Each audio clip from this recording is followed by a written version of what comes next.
This is Chicago. Doors open on the left at Chicago. Welcome to Chicago. Welcome to Chicago. Welcome to Chicago. This is Chicago. Doors open on the left at Chicago. Welcome to Chicago. Welcome to Chicago. You tune into the TCSF podcast with Big Z in the house. We got JC Dynasty Fantasy Football, and we're coming straight to you from the 606 Media Studios, powered by True Chicago Sports Fans. This is episode 302. I mean, we passed 300 a while ago, but episodic is 302. We're fired up to dive into everything that makes Chicago great. Remember to check out 606 Media, your ultimate source for all things Chicago. Swing by 606media.com to snag your official TCSF Pod t-shirt and check out our exclusive for the love of sports merchandise line. Show off your Chicago pride. If you're watching on Facebook, YouTube, where else we're on TikTok live today, messing with that. We're on Twitch. Go ahead and hit that subscribe button, hit that bell button, so that way you know anytime we are live and in charge right there. We got some people already on the Twitch channel. What up, people? And again, make sure you subscribe to the rest of the 606 family, True Chicago Sports Fans, in Podsicated with myself, Big Z, where we dive deep into fascinating life stories, engaging discussions, and insightful interviews and plenty of humor. We also have the No Water on the Weekend with Steven. This should be coming back on during the summer. Steven is re-ramping the show at the moment, and we'll be back during the summer. So check out that. You can always go back and check out the rest of his archived episodes. And you can also check out any archived episodes on 606media.com. So let's strap it in, get ready for an unforgettable ride through the rest of Chicago sports culture and beyond. Let's get started with breaking news from the Chicago Bulls. The Chicago Bulls have hired Bryson Graham. He has been named the executive vice president of basketball operations. He comes from the Atlanta Hawks organizations. He spent about looks like 14, 15, 16 years out there. Started as an intern and has moved all the way up to GM, and now is the executive vice president of basketball operations for the Chicago Bulls. It's been crazy because the Bulls have fired Arturas Karnisovas a month ago.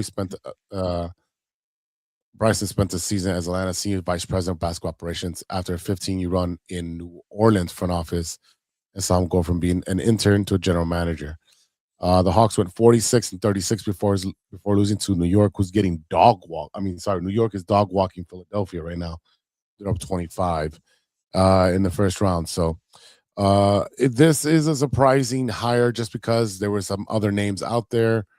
We thought the guy from Minnesota. We heard a bunch of different names, and now we have a president of basketball operations. And according to our friend Casey Johnson, he put out a couple tweets. Point of references is that Bryson Graham will be given leeway and resources to build out the front office as he sees fit. He does have ties to Brian Hagan and JJ Polk from New Orleans. Has worked with Pat Connolly's brother, Tim in New Orleans, but Graham has all autonomy on the structure and the hires. Casey said he spent time on the phone with people inside, but most people inside, but mostly outside the organization of Bryson Graham's hiring. He's sampling. So pretty much what they were saying about him was he's a great listener. He brings people together. He's a very good collaborator. He's a straight shooter. He knows he doesn't have all the answers and is comfortable using the depth and help of his organization, the people he hires around him. So, JC, what you got? Not much. As you know, I had a very busy day. For the listeners, my uncle passed away and had to attend his funeral today. He was a lifelong Chicago sports fan, and we actually buried him today with Bears flag, Cubs flag, Bulls flag, and he was a season ticket holder for DePaul basketball from 1979 to the present. So him and my father, lifelong DePaul basketball fans. Ray Meyer fan. Went to many games with them as a child. special memories. That said, earlier today, because I was attending the funeral and everything, I had seen some tweets on X that we were looking at the Timberwolves. I think it was Matt Lloyd. Matt Lloyd, And yeah. and then he was going to bring one of the assistants, and then here I am, like 30 minutes before we go on air, finding out that no, we hired somebody from Atlanta. So now it's like, okay, what do we know about this guy? You know what? I hope the Bulls finally have done something proper. And you know what? Having somebody that works from the bottom up, from intern up, I hope it pans out for us. I don't know much about the gentleman. Um, we'll see. As long as he's someone that can admit that he doesn't know everything and that he's going to lean on the people that he hires and brings in, and he's gonna listen to consensus. Hey, I'm all for it. It's better than what we had where guys are hiding behind doors and we've never seen the executive who of basketball operations. All we ever saw was AK, and we had no idea what the hell they were doing. No, you had AK, and Acme, Mark Eversley, just literally hanging out in behind the curtain and pushing levers. I mean, moving levers and pushing buttons, and hey, don't look over here, and put all their eggs Wizard in of one Oz type basket. shit. Yeah, it was. They put all their eggs in one basket and then never deviated from that one plan that fell apart within a couple of weeks, let's say a month into the first iteration of what they thought they had, and never pivoted from there. Never made a trade that made sense, had any significance. Wasn't able to say, you know what, let's move Vooch, let's move Demar, let's move Levine, let's move Kobe before it's too late. While they still have some notoriety, some juice in that orange, and Well, just not never. not even that. How about moving them for the proper capital? I Oh mean, that's a whole nother issue, is that we had some of these guys where we had first round picks attached to them, and then we kept holding and holding and holding, and then we end up getting freaking trash in yeah, return. I mean, how total many trash. second round picks do we have? 11 or 14, or I don't even know. It's way I too know we many have second round picks, yes. and great. You know what? We have a lot of second round picks, and that's going to help us rebuild this team, because right now we have nothing.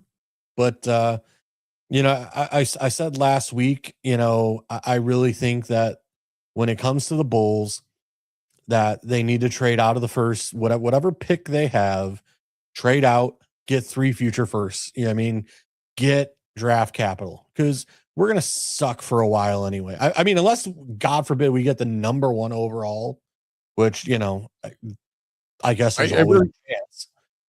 I know we talked about this last week, JC, and about moving that first round pick and getting more assets to have a significant future that has meaning. This also gives time to the GM to evaluate the talent that he does have on the roster, and gets to see what's good, what's not good. Let's move on from this person. Let's move on from that person. Let's bring in this person. Obviously, Io had said, he had mentioned it this week, that he still leaves the door open to coming back. Obviously, because he's going to get a big payday. Obviously, because it's a new organization as far as the general manager New and coach, yeah, a and a new new coach that'll bring in a new system that right. might allow Io to play the ball His that he plays. You know, Yes, I Billy Donovan played this run and gun 3-point shoot kind of style of basketball. right. He Great. was Well, running the Golden State offense, and we don't have Golden State players. yeah, but Io was a mid-range game player. And, that's the style of ball that, you know, great. When we start drafting some of these guys that can hit threes consistently at 30% plus, great. We can play a run and gun 3-point style offense, but that's not what we have on the roster. And you're trying to fit square pegs in triangle holes. Doesn't work. um, Yeah, so it, it was bad. Go ahead. we'll see. I mean, again, I don't know much about this new guy from the Hawks, but you know what? Hopefully, he brings some respect back to the front office, because I honestly believe that the front office that we had, they were disrespected by the league. Nobody cared. Nobody offered the Bulls a good package or a good trade offer, because Why they would you? Yeah, you know you're desperate. They know you're desperate. So why would I give you anything to your benefit? Because you're gonna take not even whatever you can desperate. get. It's like, it's basically like, oh wait, watch what I can pull here on this guy. This guy's a freaking idiot. That's how I feel like every team looked at the Bulls, and it was like we overpaid for guys and they got underpaid in return. Yeah, And again, we could have had a first for Lonzo. We could have had a first for Caruso. We could have had, was it a first for Drummond? yeah, a while ago. Yeah, Like there were plenty of guys that we could have gotten high capital in return, and yeah, not so much.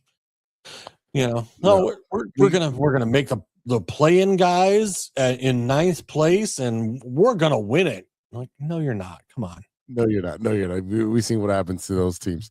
Graham does inherit a team with two promising starts, right? We talked about a little bit last week Yep. with Josh Giddey and Modest Buzelis, two really young guys in their young 20s on a young contracts. They're 1 and 2. They're both in their first year of their contract that just happened. They also have 2 first-round draft picks.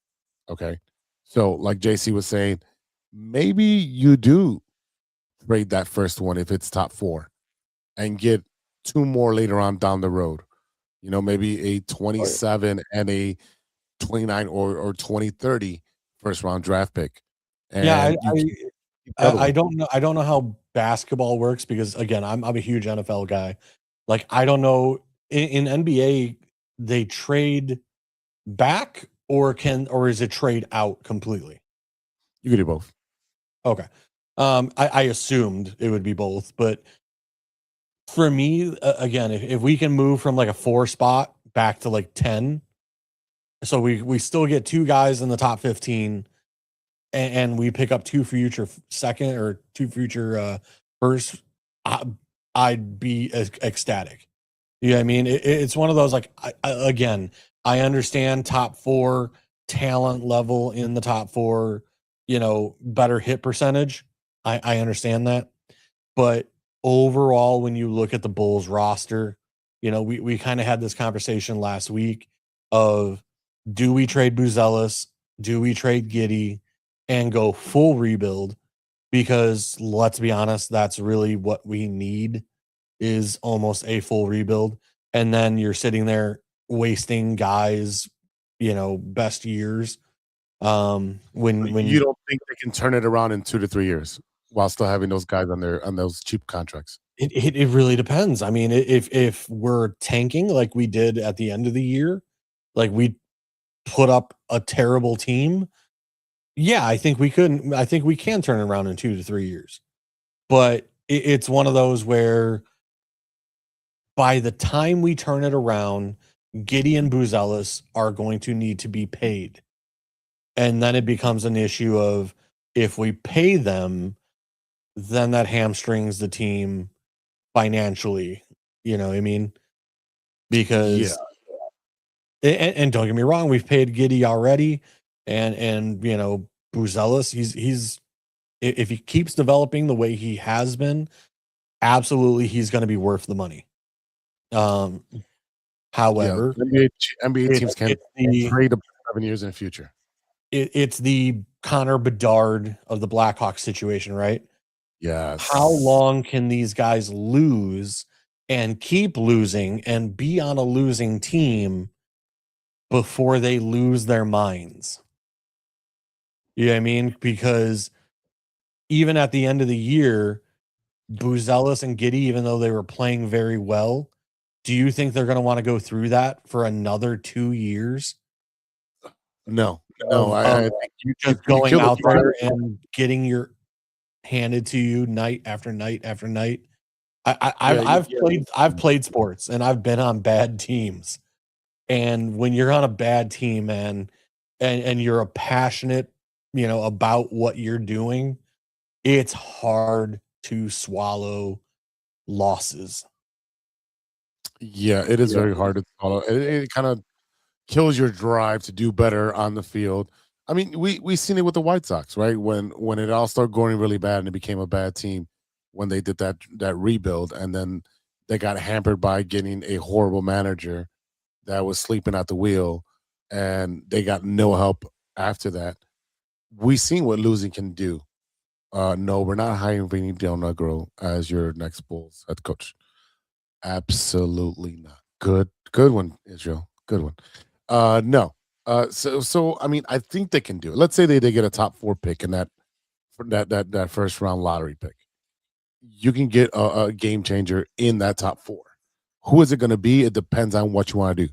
Hopefully, it's not a guard because we have plenty of those. You're going to need a combo forward, a guy that Patrick Williams should have been. That's what you need in there. And I don't know. Here, let's look it up. 2026 NBA big board. Just because, I mean, really, what we need a center, and we've needed a center for years. Yes. Darren Peterson, point guard, Kansas. AJ Bensta, shooting small forward, BYU. Cameron Boozer, power forward. I'm sorry? I mean, no, if you get the number 1 pick, you go get Cameron Bruiser, a power forward center. I mean, you can also go Caleb Wilson, another power forward center. Again, both of them are 6'9", 6'10", respective. They're 18 and 19 respectively. I mean, again, they're young. They're super young, dude. They're freshmen. They're 19. I mean, you're gonna go baby Bulls at this point if you get one of those two. Just keep it going down this list. I guess the problem with Boozer is, can he play center? Because I mean, Buzelis is Buzelis power forward or Buzelis and more of a power forward, isn't he? Buzelis plays small forward. Okay. Tim Floyd, good one. Nice, isn't No, because I'm just curious, like if you could put Boozer and Buzelis on the floor together. I was just thinking they were same position, but yeah, if Boozer can play more of a center role at 6'9", 250, I mean, 100%, I would put those two on the court together. Yeah, your guards on the Chicago Bulls. You have Colin Sexton, Josh Giddey, Mac McClung, Rob Dillingham, Yuki. At forward, you have Leonard Miller. Zach Collins is a forward center. Nick Richards. Otherwise, from the big board I'm looking at, the next power forward / center is at 15, and that's Chris Senek Jr. Out of UH. He's 6'11", 240. He's 19.4 years old. Averaging 13.8 points and 11.4 rebounds. So get me that guy. 11 rebounds. That's something we haven't had on the team in years. I'll take that all day long. You also have Ade Mara, center from Michigan. He's a junior, 7'3", 21 years old. That's what I'm talking about. Ade Mara. Oh yeah. They got him listed as 24. They got everybody's gonna have different. Yeah, everyone's gonna have different rankings. Oh yeah. Remember, you do have 2 picks, and let's Correct. say he's ranked from. Looking like, okay, if we got the 4th overall pick, because again, in my opinion, losing Vooch and everything, who do we really have at the center position, right? So center is a need. So to me, like I said, if you don't get the number 1 overall pick for Boozer, then really, going down the list here, you got Chris Senek Jr., who they have as the number 1 on the big board at power forward center at 15. So great. If we're picking at 15, and Senek is listed at 15. That's great. So it's like, okay, what would be in your opinion, what do you think would be the next position of need after center? Say we can get center at 15. What would you take at 4? Do you take the best player available? Okay. The biggest game changer that can be added to the Chicago Bulls, and then you figure out the rest from there. Because if you can get your center at 15 via the Portland pick, and that's the 7-3 big guy, let's do it. I'm pretty sure there's other guys on the big board that would fit as far as centers. Like you said, did you mention Steinbach, 6'11" freshman from Washington. There's another one, I can't remember his name. Is it Chris Senek, junior power forward center? Yeah, Senek is the guy I was listing. Would be at 50, according to the big board that I'm looking at from tankathon.com. They have Senek listed at 15. And he would be like the true first center. Because they have Boozer listed as a power forward. Right. And then, like I said, they have. So you got Boozer, Peterson, Dybonsta, Caleb Wilson, Kingston Flemings, Darius Akuf Jr., Keaton Wagler, Braden Burries, Mike Brown Jr., Nate Amet, Labaron Fillon, Maxwell Litterborg, Haynes Steinbach, and then Kareem Lopez out of New Zealand, and then Chris Senek. So that's your top 15. Israel, give me. You're just naming. Give me names, Israel. I know you're just naming colleges here. I don't know off the top of my head all these guys. I mean, I saw them during the tournament, but I didn't. And a lot of those games, if they don't perform very well, it doesn't stick into my head. Yeah, because I'm looking like I don't think we need point guard, right? Because Giddey is solid. So I'm not wasting a top 4 pick on a non-starting position. So Rightfully. So I mean, if we could end up in the top 4 and end up with one of these like small forwards, so Caleb Wilson, AJ Dybonsta, Darian Patterson, I'm all for any of those 3. I would probably go power forward combo or forward combo that can play both. I do like a forward that can play both on the power forward, being 6'9", 6'10", and be able to dribble the ball and shoot the ball as well. We know what the new NBA is now, right? It is up and down and be able to shoot the 3. But again, we do need some rebounders. Nick Richards and Zach Collins is not going to be the end all be all. And then not much that we can put into. Where's my other guy with the goggles? Where is he? You know what I'm talking about, right? I don't know who you're talking. I think I know who you're talking about. But why? Jalen Smith. Jalen Smith. Yeah, Jalen Smith. And then I know LeBron Olbrich had a good 3 games at the end of the season. I mean, he's 6'8", but he's no center. For me, a center's got to be 6'10" and above. And you're going to be playing against Wemby and all these big boys that are playing right now.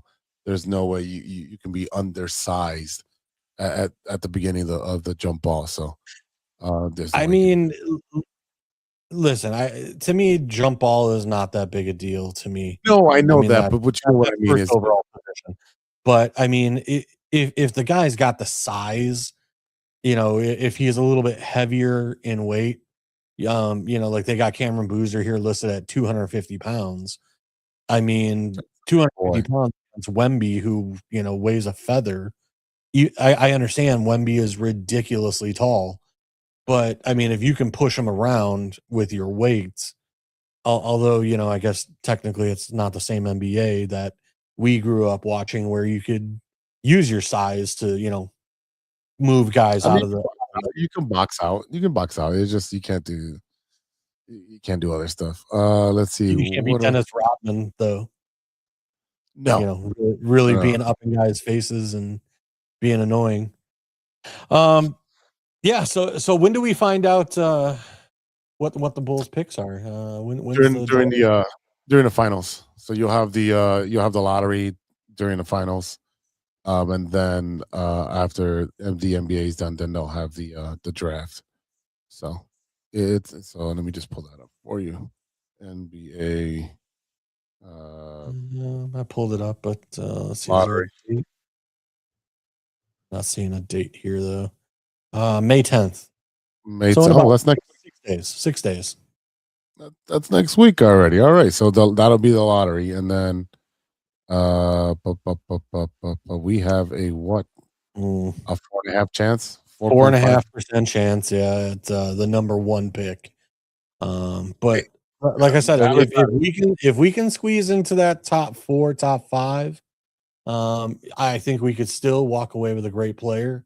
Because some of these guys, like I said, I'm looking at their, scoring 20.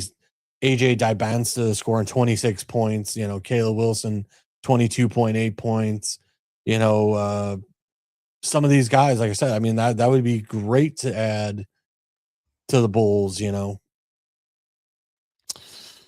I mean right now it's add some talent to the Bulls, and then right now we still need a coach and still need a GM.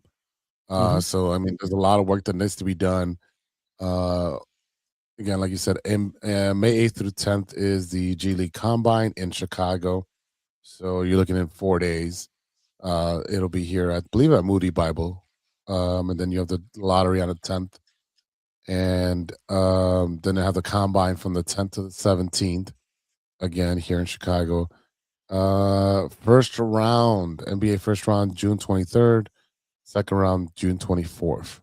So you have a month after that. So lots of time. But I always love knowing, like, okay, what do we get in the lottery? Because then we can start speculating.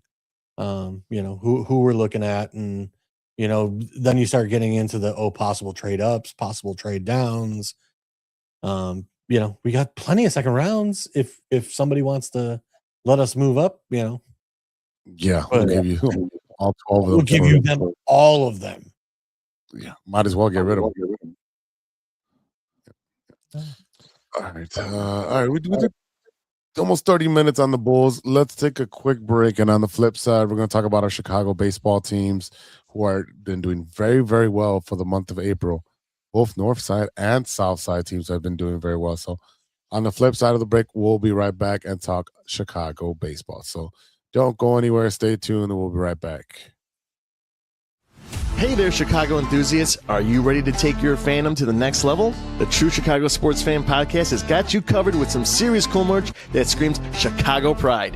From cozy sweaters to trendy tank tops, we got it all. Show off your love for the city with our iconic red, white, and blue logo, or stand out with our exclusive collection for the love of sports. Whether you're lounging at home, breaking a sweat at the gym, or cheering on your team at a game, our gear is a must-have for all you diehard Chicago sports fans out there. Don't hesitate. Visit bonfire.com/store/606-media-store/. Or simply just click the link in the description and snag your gear ASAP. Get ready to make some noise, show your pride, and embrace the Chicago spirit with True Chicago Sports Fan Podcast merch. Designed for you, the ultimate fan, for the love of sports. Hey guys, it's Steven. And this is Sean, and you are listening to True Chicago Sports Fans. Don't forget to listen to Nowhere on the Weekend. New episodes on Monday. You can find us anywhere you listen to podcasts. Yeah, so we're going to go do a couple of shots. So let's kick it back over to Big Z. Nowhere on the Weekend. Back to True Chicago Sports Fan Podcast with Big Z and JC, Dynasty Fans Football. And it's time to talk about our Chicago baseball teams, which are doing very well. The Chicago Cubs, who are in first place as we speak right now, they're facing the Cincinnati Reds, who are 20-14, right behind the Chicago Cubs. And it is a 3-3 tie in the bottom of the 7th. A great game. Both teams are battling, trying to maintain in the standings here because the NL Central is the toughest in baseball at the moment, with everybody over 500. You got the Reds 2 games behind the Cubs. You got the Cardinals 2 games behind the Cubs, the Brewers 3.5, and the Pirates 3.5 behind the Chicago Cubs. Cubs had won, I think, 11 or 12 straight at home. The Cubs have just been hot. I think they're like 17 or 18-2 or something like that. And a crazy record. They're 14-5 at home, 87 away. Last time 7-3. So they've been kicking ass, kicking ass. JC, what surprised you in the last month about your Chicago Cubs? I mean, the bats are finally coming alive, which thank God. What's surprising to me though is like we're still giving up a lot of runs. It seems like when you go back and look at some of these scores where it's 7-9, 4-12, 6-4, 8-7, 5-4. And I really thought the Cubs would have slightly better defense. Now, again, I understand sometimes it's home runs and things of that nature that you can't really control. But a lot of like 6-5, 8-4, where that's kind of not what you want to give up to opposing teams. So I think our bullpen still needs a little bit of work there. I know we missed out on Giolito, and everything, but it's one of those. I don't know if we can pull a trade this early in the season or we're gonna have to keep waiting. But I mean, P. Crow Armstrong looks like he's coming along the past couple week or two. His stats are improving. That's going to be a huge plus for us. Having him and paying him, what we paid him, we need his bat to come alive again. Yeah, that's definitely something that needs to come alive when you're talking about one of your guys that's been paid so much money and being the face of your franchise. Surprisingly, right now it's Nico Horner. Nico Horner is batting over 300. He's got 10 doubles, 26 ribbies, OPS of 841. Ian Happ, 8 homers, 381 OPP, 893 OPS. Moises Ballesteros, your rookie, taking some swing. Yeah, he's got 6 home runs, batting 317. Again, he's learning the position of catcher because you need a position from because you can't DH him every day, but you need his bat in there every single day. Suzuki has warmed up in the last couple of weeks to 308, 5 homers, 922 OPS, and Swanson has been pretty good for you. 6 home runs, 24 ribbies, 755 OPS.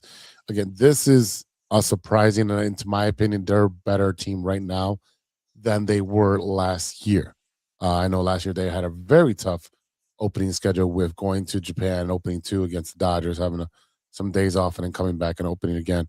But right now, I feel this is a better and more complete team just because they've had 13 people, individuals, get on the IL, mostly pitchers. But you're looking at a team that's been resilient and been able to get out of the funk that they had. Right now, they're batting 261 as a team, and their ERA is high. It's at 401. That's what needs to be addressed. Like you mentioned, JC, it needs to be addressed, but you can't go look for pitching at this time of the year because what are you going to give up? What are you going to give up? You don't want to give up Ballesteros. He's way too young, and his bat's too potent right now. Well, as you know, I've thrown the name out there that Shaw. Shaw's the guy to me that's kind of odd man out. But that being said, I was listening to, I forget it was The Score or whoever it was. But they say that they really like how Shaw's coming along, that he's starting to learn right field and be more comfortable. So you never know. And we still have Alcantara down in the minors who, about a week or two ago was, raking 430-foot home runs. So, that's, as I said, we were talking last week how it drives me nuts that the Cubs draft outfielders and nothing but outfielders. And then it's like you have a log jam in outfield that you can't bring these guys up and you can't use them in the lineup. And all these things, and then where's the pitchers that are coming up through the farm system? I understand Horton came up through the system, but like when you go look at our prospects in the farm system, it's like I think there's one other pitcher that potentially can come up either this year or next year. And so it's like, okay, that's not good enough. Like, and you and I have talked about how the Cubs are not very good at, bringing along pitching staff. Like your White Sox seem to be great. Now they pick very high and get some good pitching because they're picking pretty high. Even when they're picking 10 and 14, they still were able to identify great pitching. And that's the difference in but organizational views. Yes. But like I said, the Cubs, like they'll be picking in the 10s and 14s, and they draft hitters and outfielders. Yep. We and I've talked about in the past, which I mean, I guess pitch framing is not as big of a thing now with the ABS system. So, because you and I have, for the past year and a half, I've kind of said like, I am so ticked off because we don't have a catcher that can pitch frame. Well, now with the new ABS system, that kind of is out the window now. I mean, you might still get a call here or there because, the ump calls it a strike and the batter's not willing to waste, the challenge. Right. So you can still steal some, but it's not what it used to be. Like a year or 2 years ago. Where some of these catchers, that were really good at pitch framing were able to, steal some outs, throughout a game. So, I've had the conversation with you where like, I was upset because I was sitting there like, yeah, we keep picking up all these veteran catchers and everything. Where are the young guys that are learning this whole pitch framing thing? And the Cubs didn't have anybody, and but the bottom line is, I would really love to see the Cubs start drafting some pitching, to supplement the log jam of hitters that they've been drafting for the past 5 years.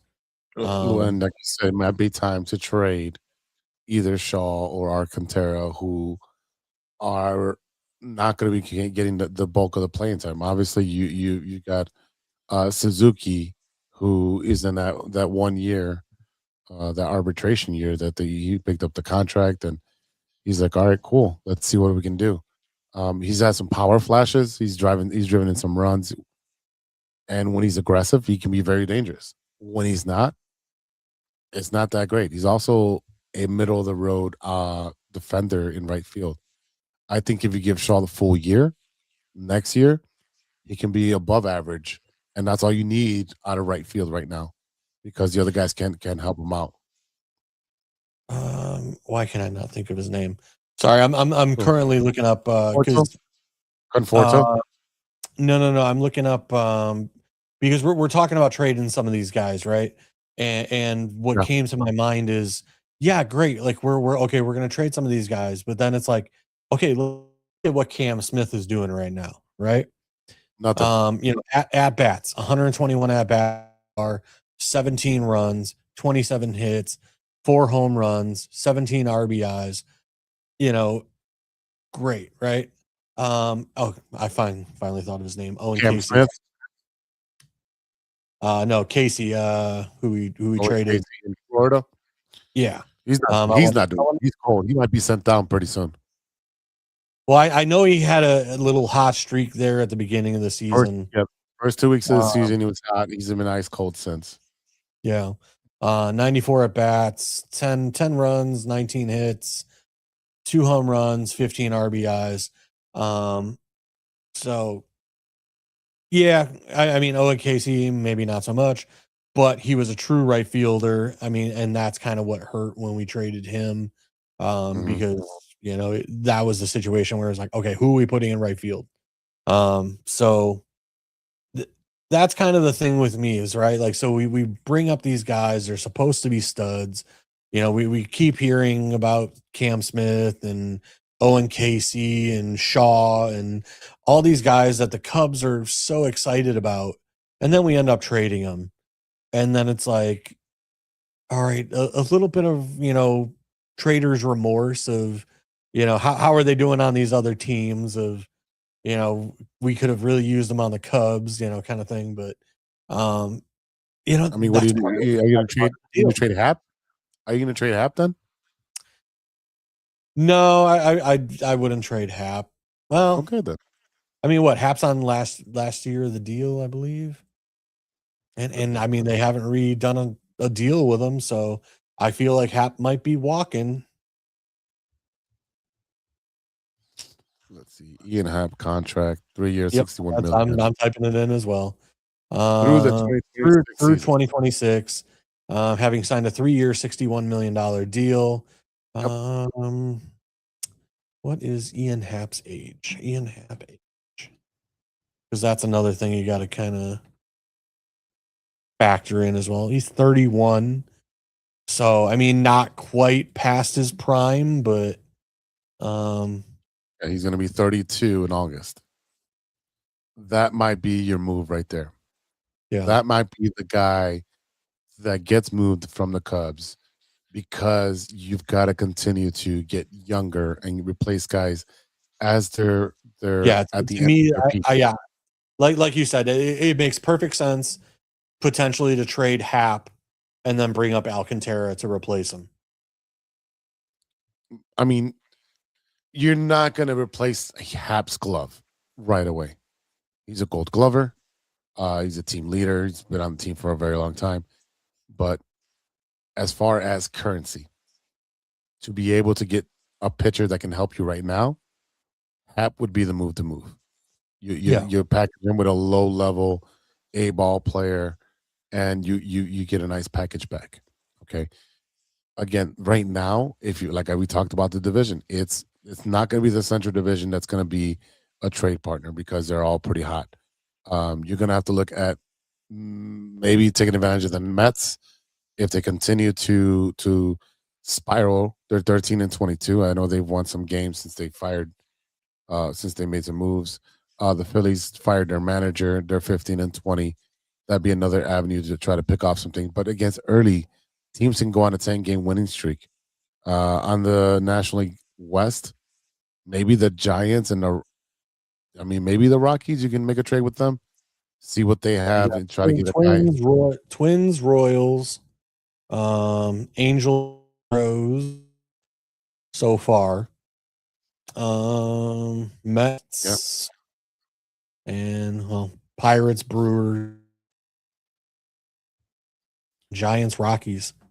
Those are the bottom of the standings right now. But again, if you go on a 5-6 game winning streak, you're back in it. Yeah, it's super early in the season to kind of put a team out there that's gonna be in the trade market right now because they're again it's super early. Yeah, super duper early. I mean, right, what was it 3 weeks ago? We thought the Cubs were in last place, and we were screaming and cursing the Cubs, and now we're 2 games up. So things can happen. All right, well, we got breaking news. What's going on? Just hit a bomb.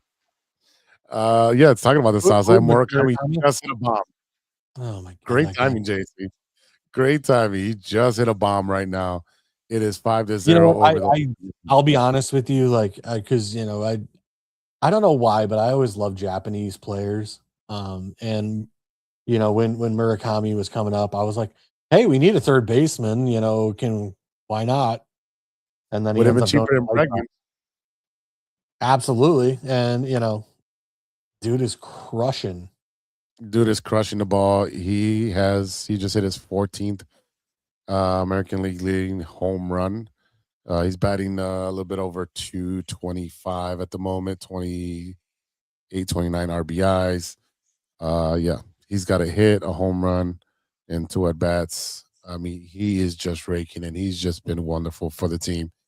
I think after the Padres series or during the Padres series, he took the team out and they had some sushi all together as a team. He's literally engaging everybody on the team and becoming one with the team. And this is exactly what we were talking about with the White Sox. They're fun to watch. Okay.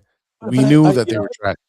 And maybe that's what attracts me to the Japanese players is that they are such like friendly, happy, like team oriented, and they want to be, even with Shota, with Shota, when he showed up for the Cubs, everything was like he fully immersed Go. Yes. fully immerse himself in the city and love for Chicago and everything of that nature. So, it's a great thing for the White Sox. I mean, he's absolutely crushing the ball. And again, I mean, I have some envy that, again, I know we have Bregman and everything, but I kept sitting there like, man, like kind of would be nice to. Well, the rest of the MLB is doubting themselves now. But I believe doesn't he also play first base?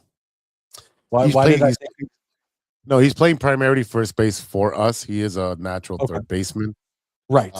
Yeah. But we have a third baseman with Miguel Vargas, who's actually been pretty hot this month. He has lots of RBIs and key. Because it was one of those where I was like, well, we could kind of maybe replace Bush.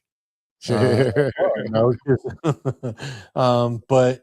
because I really feel like Bush has kind of been struggling for us. I believe, yeah, Bush has been struggling for you guys. I mean, it'll take some time. Like it'll take some time. How's the rest of the young bucks on the south side? Other than dude, it's been so much fun to watch, and pretty much what I've seen is kind of a trend where Murakami hits a home run and that Colson hits a home run, and if they don't get a home run, it'll be Vargas. They either get a home run or a bunch of RBIs. It's been a lot of fun. 22 runs in 3 games in the San Diego series, multiple home run games. Starting pitching, we have one of the lowest starting pitching ERAs. I had that screenshot here.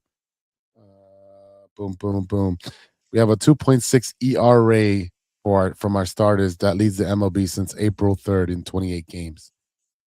So that's your Eric Fetty, that is your Noah Schultz, your I mean the pitching has been pretty great. Now the thing was it Davis Martin who was on the bump today. Longest tenure White Sox, and he is literally dominating. He's like 28, 29. And I know on the radio they were talking about, well, you can flip him for a lot. Well, how about you keep a veteran on the staff that can mold the younger guys and teach them how to pitch and not just be flamethrowers? Because we know the White Sox can draft some flamethrowers. How about you have some actual Mark Burleys on there who can actually pitch and get out of jams and teach these young boys how to get through all that stuff. So that's it for me. I think a veteran pitcher definitely helps out on the staff. Again, it's 5-0 right now. The White Sox are 1 game out of first place. I was going to say they're sitting third in the division. They're 16 and 18, and they're only 1 game back. So I mean, for as young of a staff that you have, and for your payroll as well, I mean, can't complain there. I mean, they're almost 500. Can't complain. Let the young guys eat, let them get reps, and let them keep doing what they're doing. Yeah, and again, I've told you, like as a Cubs fan, like I'm jealous of what your team does with the payroll that you spend. Because it's one of those where you guys are spending. I know you were like 86 million last year. I don't know what you're at this year, but I mean we're in like the 25th or 28th. No, it's about 25th. But I think you're over 100 mil this year. Yeah, we're definitely over 100 mil, especially with our 2 contracts. But I mean, again, the Cubs are spending double, and I think we have 4 more wins than what the White Sox have right now. So, like I said, I mean, for half the payroll to be only 4 games back of the Cubs, and be third in your division, 1 game back, that's not bad. Like if these young guys keep performing like they did at the end of the year last year, I mean, you guys might be first or second in the division. If you take the amount of games that Colson Montgomery has played, I think it's like 108 or something. Don't quote me on that. Just top of the dome thing. He's got Aaron Judge numbers. If you take from when he got called up, or like over the last 2 months of the season, whatever it was, till now, he's got Aaron Judge numbers. He's got 30 something home runs, and his OPS is over 1,000 and all that stuff. He's got crazy numbers. Yeah. Give the Oh wait, time. and let me throw this in as well. You got the number 1 pick in the MLB draft. Yeah, oh yeah, and let's talk about that, because there's been some rumors by some close to the owners. Yeah, close to the owners, Bob Nightingale, putting stuff out there that Cholowski might not be the number 1 consensus by the White Sox. Shut Really? the fuck up. Shut the fuck up. Let me tell you right now. He's Then hands down. Who is he saying then is the number 1 consensus? They're a kid in high school, a shortstop in high school. Why will we draft a kid out of high school that's not going to be up here for another 6 years, when you can draft Cholowski that can be up here in 2 years and be able to help your organization right when the rest of the kids are coming into their own? It just doesn't make any sense, okay? And people are saying, oh, it's because of the slot money and he wants all this money. Let's put, at the end of the day, NIL, he's making a lot of money right now, okay? He's making money. So whether he'll break the record for the slot money. I think it's like 10.43 or something like that. Okay, you give him 1050, right? And then you use the rest of your slotted money to draft in the other rounds. At the end of the day, the White Sox have the cards. If they draft Cholowski, he can say, oh no, I'll go back to college. And now you put yourself in the position where you may get hurt. You may have a bad season. Now your draft stock falls. It also is 1 year less, 1 year more from reaching your first free agent contract. Why would you do that? So the White Sox hold all the cards here. And I'm telling you right now, there's no other choice rather than to draft Cholowski. It's as simple as that. Yeah, I'm looking at the 2026 MLB draft consensus outlook, and just literally looking at it. You got Cholowski, shortstop UCLA at 1, Grady Emerson, shortstop Fort Worth Christian High School, Texas, number 2, Lackey, catcher, Georgia Tech, and then a right-handed pitcher, UC Santa Barbara, Jackson, Florida. So, again, pitching, everything like that matters. I understand that, Cholowski is quote unquote the number 1 guy, but again, maybe this is just the Cubs fan in me that it's like, that right-handed pitcher might sound pretty good. For you guys, yeah. Right, exactly. We never have pitching. Yeah.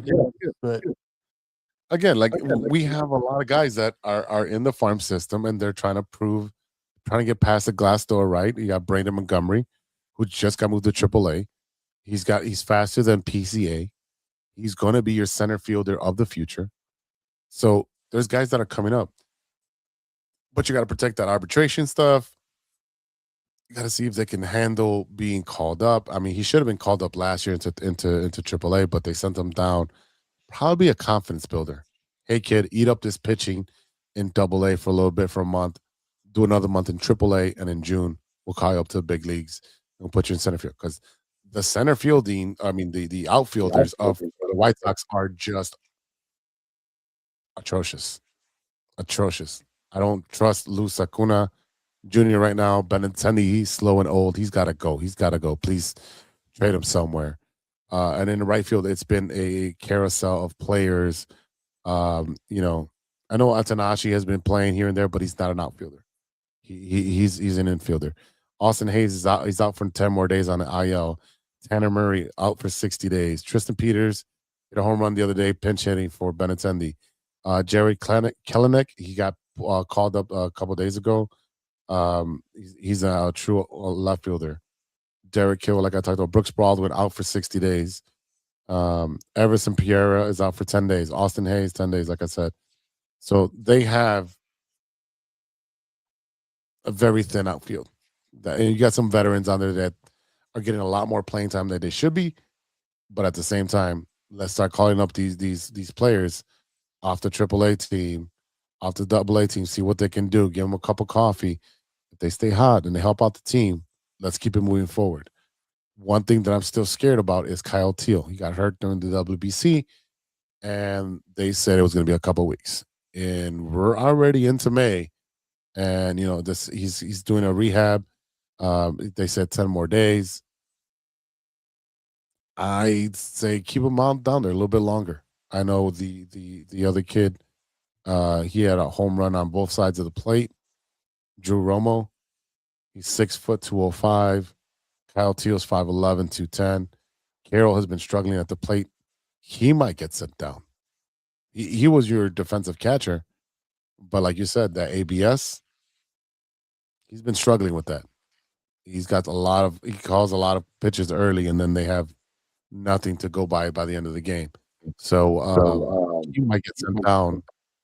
And if Kyle Teal comes back, you're going to see Drew Romo be the primary catcher, and Kyle Teal come in and get his feet wet, and then come back and take care of business. So I think they really like Drew Romo because he's a switch hitter. Kyle Teal because he's a lefty. Edgar Carroll, just send him down. Just get his mind right and his bat right. Because right now, like, that's probably the only thing hurting him is his bat. Chase Mydroff has been up and down. Again, if you cannot prove what you're supposed to be doing, you're not producing what you're supposed to be doing, there's some kids in the minor leagues that are coming right behind you. His last 7 games, he's got 7 hits and 24 at bats. He's batting .292, so that's not bad. But we definitely need him to get hot. I think what else did I have? Let's see, Murakami hitting bombs. Vargas, I'm surprised that he's actually having a really good offensive year. He's there. Again, I said this is his year to prove or to disprove that he's going to be in the hot corner going forward. And if he continues to have a stellar year like he's had so far, he might be the third baseman of the future for now, until you call up the kid, and either the kid takes over third base, Chalosky, or you move Mydroff to third, whoever has a stronger arm. So, yeah, the White Sox right now, they're fun to watch. We're looking to, if they play 500 ball the rest of the year, it's going to exceed everybody's expectations. But JC, next week is the Crosstown. Next week is the Crosstown at Sox Park. How do you see this going right now? I'm hoping the Cubs crush you as always. That's always my hope, but open dreams over there, brother.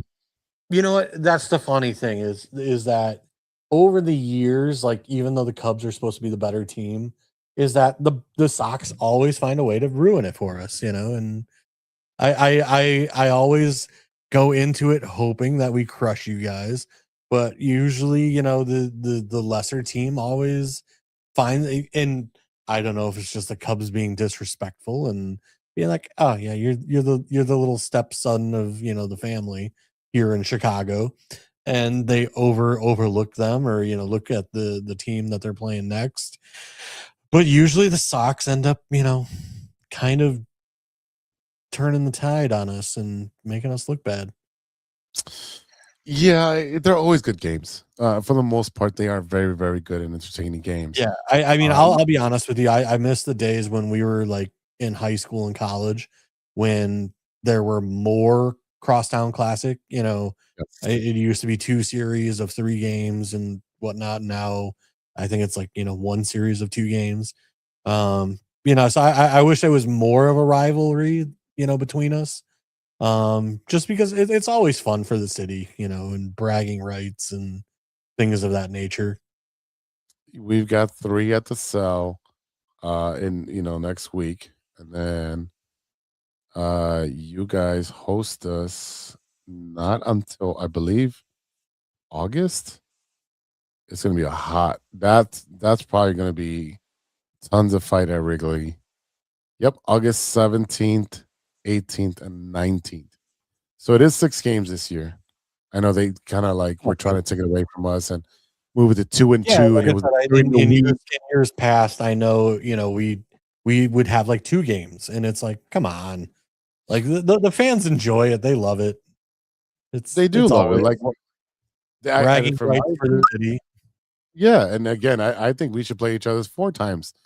3 game series, and let us play 4 times. The beginning of the year, like maybe once a month. I'd love it. The more we can play each other, the better it is for both teams, for both fan bases. It's just bragging rights. It's talking shit. It's a lot of fun. It's a lot of fun. But you know what? I'm gonna go. The White Sox take 2 out of 3 at home. Again, I hope they don't. But like I said, I don't know why. Like it's like the Cubs with the freaking Brewers, man. It's like whatever can go wrong will go wrong, and somehow the Brewers always end up on top of us.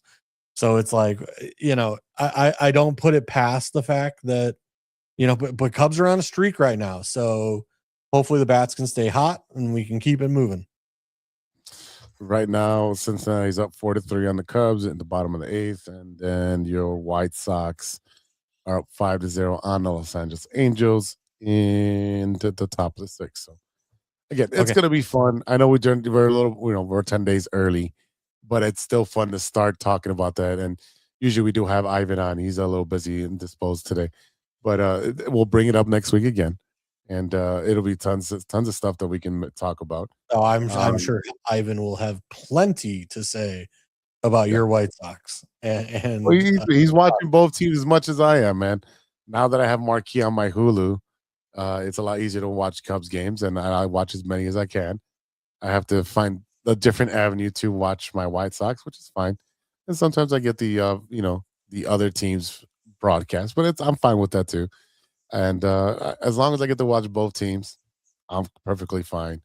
So again, I think if the power stays for the White Sox, they can compete in any series. Our pitching's been very stable, and then the back end can stay stable because the bullpen, yesterday against the Padres was Anthony Kay had a rough outing, and the bullpen came in and stabilized it. They can surprise a lot of people. It's going to be competitive. They're going to be a spoiler team. I don't expect them to still sniff around first place at the end of the season, but there's a lot of baseball to be played. This is only month 1 of a 6-month marathon, so we'll see what the White Sox continue to do in the next couple of months, and we'll stay on top of it for everyone. Real quick. Yeah, go ahead. Hey, go ahead. I think it's that time of year where I have to bring up, is it time for the Cubs to look for Trevor Bauer? You know what? We do this every year. We do this every year where we talk about, is Trevor Bauer an option for the Cubs? Because we're constantly looking for pitching help. He threw a 7-inning no-hitter for the Long Island Ducks, I think it was. No one celebrated with him. Yeah, it was just his catcher. Well, yeah, well, he rubs people the wrong way, and that's probably why he's still out of baseball.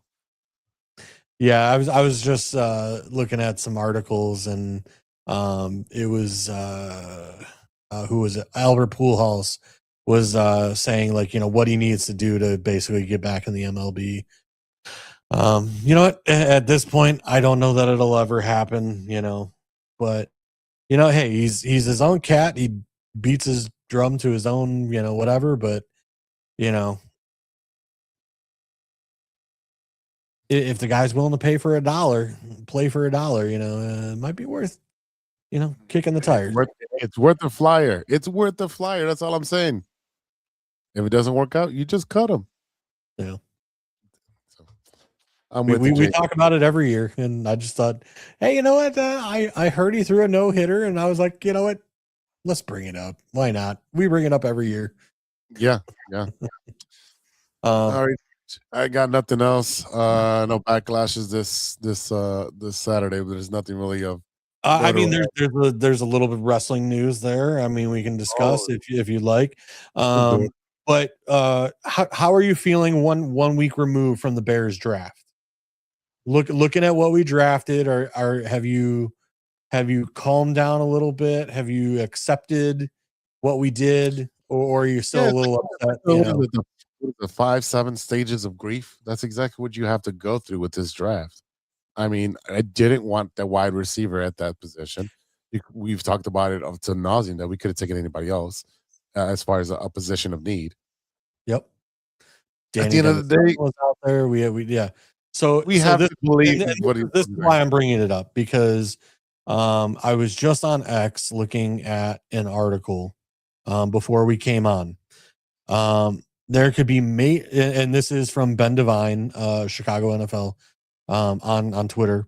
There could be major D-line reset upcoming for Chicago next season. These players are owed $0 after this year. Austin Booker, Montez Sweat, Dio Odabayengo, Grady Jarrett, Jervon Dexter, Neville Gallimore, Contavia Street, Daniel Hardy. So basically all of your starters on your defensive line: Grady Jarrett, Dexter, Jervon Dexter, Dio, Montez Sweat, Austin Booker. All of them are $0 after this year. Now they might still have contract money, but it's zero guaranteed money. So it's one of those when the Bears tell you, "Oh, we're happy with the D-line we have, going into this year." Okay, but this is where the problem is that you did not look ahead and draft a defensive tackle, draft a defensive lineman in this draft, knowing next year that Jervon, Dio, Grady Jarrett, all these guys are going to be gone. Potentially. That's going to be, and I don't know how much money you're going to have in free agency, but you're not going to have enough to address all of those needs. We actually, well, I shouldn't say that. I mean, I know their cap next year, because Grady Jarrett is owed a lot of money. Dio is owed a lot of money. Sweat, that's a lot of money that'll be coming off the books for us in the way of contract money, especially guaranteed money. So just those three guys alone, it's probably $60 to $70 million in the way of owed money. Grady Jarrett's at like 18 to 20. Dio is between 18 and 20, and Sweat is around 20. So, like I said, you're talking about $60 million on that defensive line. However, again, we could have drafted a Caden McDonald, et cetera, to be future-proofed a little bit for next year. Instead, next year, we're going to go into the draft looking for these defensive linemen, when we could have been ahead of the game, when this year was a deep defensive line draft. I mean, there's going to be some movement around, obviously, with teams cutting players and Absolutely. Not wanting to give them the extra signing bonus. There's going to be a lot of movement, and for me, right now, we seen what Ben Johnson has been able to do after 1 year, and his first year, he really had to test out what he had. Now he knows what he has. Now he can go full playbook and full carte blanche on what he wants to do. Dennis Allen, same thing. I think Dennis Allen's in a more tougher position because they're going fast on the back end and no pressure on the front end. We'll see how they can address that. There's like you said, $60 million worth of defensive non-pressure. Yeah. And again, I money for next year, that'll be huge for us. Again, the overall problem that I have is that we could have solved some of these issues this year, because we kept sitting there like, okay, we could take Caden, like instead of taking Thieneman, we could have taken McDonald, and then ended up with Emmanuel McNeil Warren, because again, he was taken one pick after us in the second.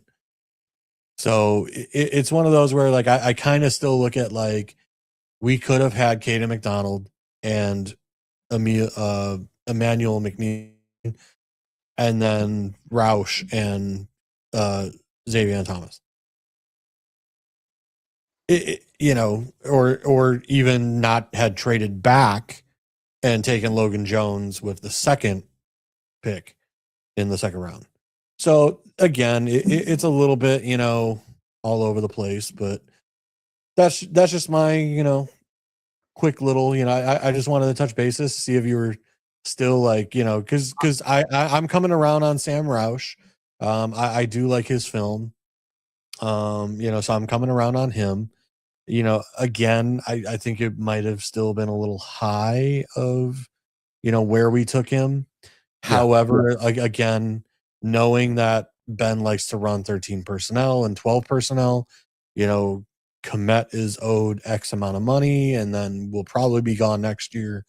Roush kind of just slides right in, give him a year in the offense to kind of get his feet wet, and then he can slide in and replace Komet next year. So I don't mind that. Again, Logan Jones, dude, you better be a starter right away.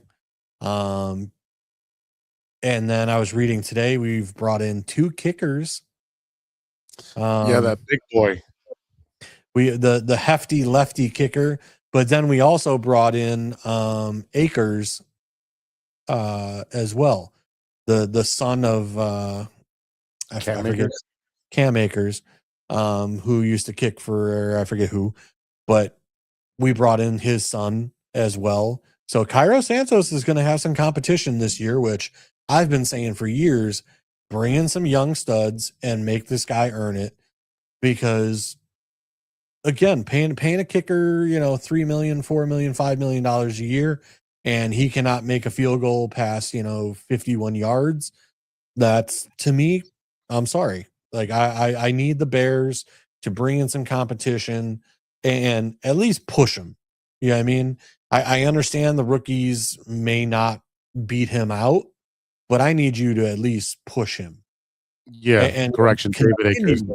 Continue to push him, because the new NFL kicker, like if you're not hitting 55 to 60, and I'm not saying you need to make them all, but when you cross that 50-yard line, like Brandon Aubrey of the Cowboys, I mean, that guy's kicking freaking 60-yard field goals.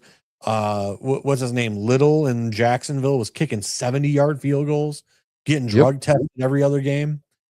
Like, give me a kicker that's being drug tested every other game. Let's do it. I understand Kairos super accurate under 40 yards. That's soldier, yeah. But great. You know what? We got a freaking offensive genius that doesn't want to kick field goals anyway. He wants to go for it on fourth down every single time, because and because you believe in Caleb. And then we're sitting there screaming, "Take the points!" Yes, early in the game, take the points. Early in the game, take the points. I'm hoping that Ben learned that lesson last year. Yeah, it cost us. I agree. Look, late in the game, I am all for pushing for going for the win. Right. Yeah. But early in the game, take the points, put your team in the best position. Because, I mean, the Green Bay Packer game, I forget if it was prior to the playoffs or during playoffs. How many times did we go for it on fourth? And then I think it was like at least twice that we could have kicked the field goal and put like 6 points on the board. Instead, we went for it on fourth, failed, turned the ball over on downs. And then we're sitting there at the end of the game, and Caleb is having to be the Iceman and pull out miracles, when it's like, no. With that 6 points, we would have been ahead. We would have won the game without having to pull heroics. So again, I hope that that's all figured out, and that's Basically, all I need to say about the Bears this week. Now, if you want to transition to wrestling, what is all this rumor about Roman Reigns maybe no longer being in the WWE? Well, he is going to take some time off. He was supposed to be a full-time participant, and it looks like they pulled him from some live events and over the summer. And again, this may be a health issue. He's still I'm battling sorry, sir. leukemia. Did he not say you're going to see me more often? Yeah, and then maybe his body said, "The fuck you are."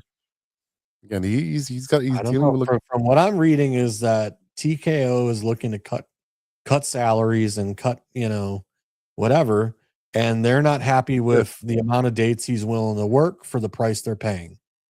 From what I've been reading, that's kind of what I've been reading is that Yeah. they want him to do more dates for the pay.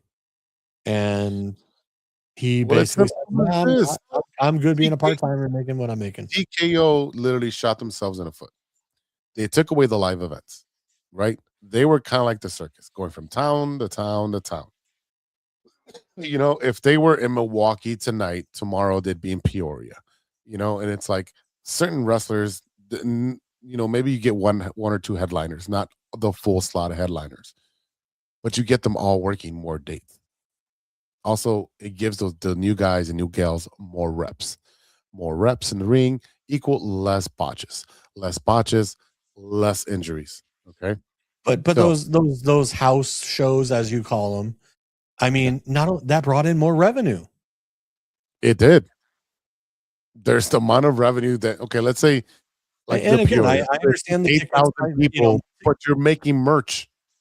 You're yeah, selling merch. it's merch sales. It's even still, you might sell, because again, it's a house show. It's a dark match, whatever. It's not on television, Right. but even if tickets are $40, right?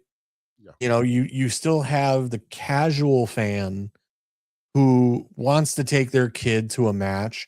They can't afford WrestleMania, but it's still one of those, like, the kid gets to see, again, I attended, a house show. I think it was on like a Wednesday night when I was a kid, and the lights were all down, like, Yeah. and I got to see Kane, and I forget who he faced, but I just remember Kane being one of the matches. And it was one of those where it's like, cool. Like, my dad didn't have to spend a fortune, but I still got to feel like, and as a kid, like, I didn't know that it was, a house show that, like, I was just excited that, like, oh my God, I'm going to a WWE, event, So to me, it's one of those where, like, I think it's missed revenue. It's missed opportunity. Especially, like, with like the NXT type stuff where you want to build the talent and the roster. Yeah, but they want to build them like this, and that's the problem. It takes time. Yes, There's no you need perfect time on the formula. mic. You need time to run promos and learn how to do promos. You need time to, not only that, learn to work with one another. Yes, And put on a and good match. you need You know what I mean? those reps. You need to be enhancement talent for a while and getting your ass kicked by the older, like the CM Punks and the Roman Reigns at a house show. But you're in the ring with one of those future Hall of Famers. They released Alba Fire, Aleister Black. He's a great worker. They just never gave him anything. Alex Shelley, another phenomenal wrestler. Andre Chase was in NXT for a while, just never broke out. Apollo Crews got lost in the shuffle. Bo Dallas, Uncle Howdy. Why? You just had a whole year-long thing with the MFTs, my families, the Samoans, and they got rid of Bo Dallas, who's a really good wrestler, a really good dude, and can still do the Bo Dallas thing if you just could have kept him.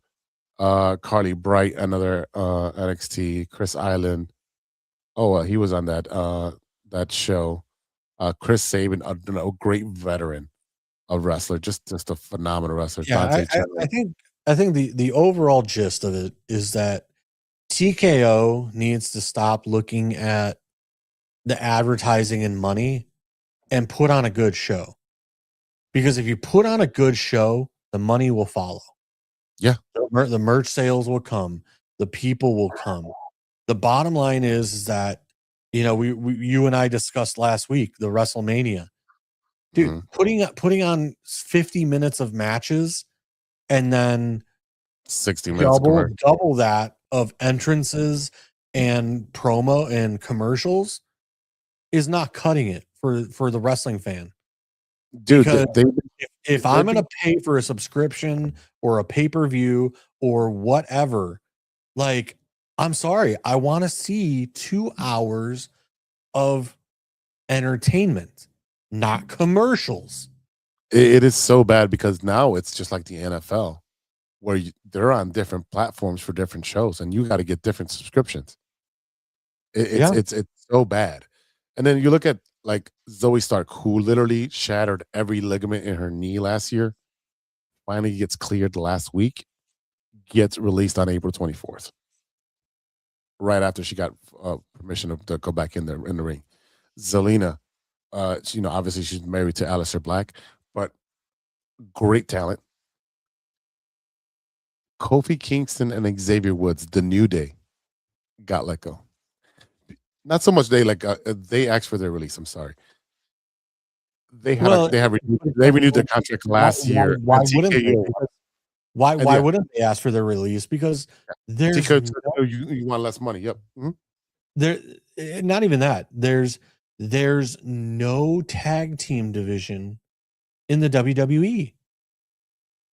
So what is the New Day doing? They're nowhere to be seen.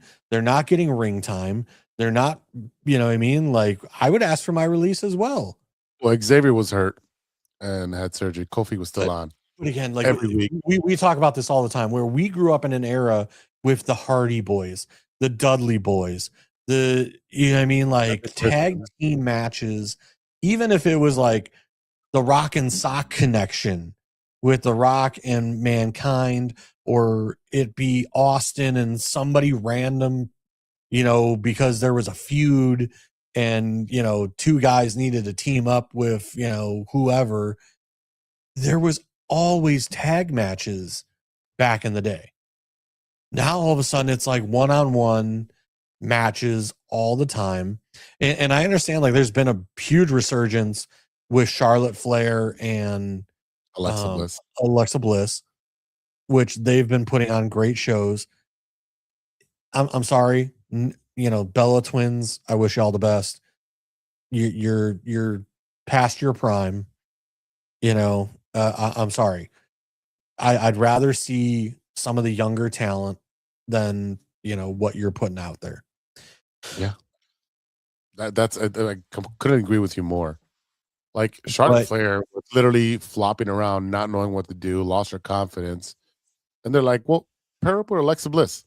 She's pretty hot right now. As far as she just came back, you know, she just had a baby and whatever." Yeah, you know, and they kind of didn't know what to do with Alexa and Charlotte, so it was kind of one of those like, all right, let's, you know, we don't know what to do with these two right now. Put them together, and look at that. And the fans took it and loved it. Yeah. You know, and again, you know, it's one of these where, you know, some of the talent, and again, I think it's TKO is trying to put less matches on TV and more commercial time, where it's one of those where it's like, listen, man, like, where's Bailey? Where's so-and-so? Like, I can't wait. If Bailey gets released, it's over, bro. Because she is one of the best workers, best on the mic. If she goes over to any other wrestling organization, she's going to be top dog. Top dog. But again, it's the ridiculousness of what are you doing with your talent? And I'm pretty sure it's not Triple H's decision. I'm sure this is coming down from TKO. But I mean, Rock, aren't you on TKO? Like, isn't The Rock a partial owner and whatever? Like, dude, stand up and freaking say something, because whoever's on the board at TKO, they're ruining the product right now. I literally typed in TKO into Google right now. The first thing came up is, why is TKO ruining WWE? Yeah. Because they're looking at short-term profit over quality, and they're going to turn everybody off from WWE, and they're gonna go over to AEW. I'll tell you right now, AEW is gonna absorb so many talent. I'm sorry, like I don't think AEW is any better. No, I think they lack I structure. understand like AEW, like their matches are more gruesome. They're more, like the Moxley and Darby match where like Yeah. he's literally drowning him in a fish tank and like some of that stuff. Like I don't need all that. You know what I mean? Like, No, it's one of those like, look, I under chairs and ladders and kendo sticks and some weapons and stuff. Like I there don't has mind to like be a a back. why, but there has to be a why for it. These guys cannot get along, cannot see each other. They can't have a regular match over 3 months. You know what? No holds bars. Though you do it as a one-off. Okay, after this, you Right. two. There You know what I has mean? to Like, be. like a I why. remember, back in the 90s where it was, the Dudley Boys and whatever, it was like a backstreet or, backstage brawl. Yeah. You know what I mean? Like they were throwing people into like the sound carts, they were throwing them into, ramps and like doors and using fire extinguishers and trash can lids and like all kinds of stuff that was backstage. You know what I mean? And I do miss some of that stuff, and again, we talk about because I don't have Netflix and I can't watch, WWE live every week.